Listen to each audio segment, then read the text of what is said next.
konti na lang oh. So nandito tayo ngayon sa Alfonso, Cavite. Galing tayong Batangas City. So water therapy tayo. Ang ano natin ngayon, naka-fasting pala tayo.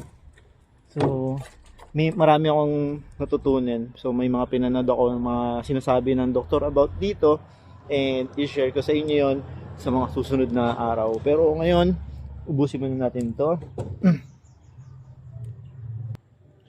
Bawasan pala, hindi pala ubusin.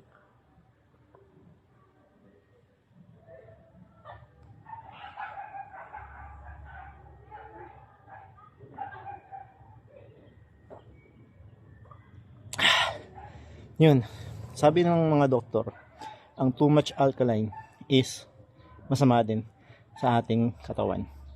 Kailangan din ng acid ng ating katawan. So hindi kailangan pH 9 or pataas ang ang mga tubig na iniinom natin. Kailangan din ng pH 1 to 3. So yun yung mga for acid na mga water para yung stomach natin kayang-kaya niya tunawin yung mga pagkain, lalong-lalo na yung mga protein, yung mga meat. So mahirap kapag puro alkaline, walang panunaw ang ating stomach. So yun, kung gusto niyo pa matuto na marami, please subscribe.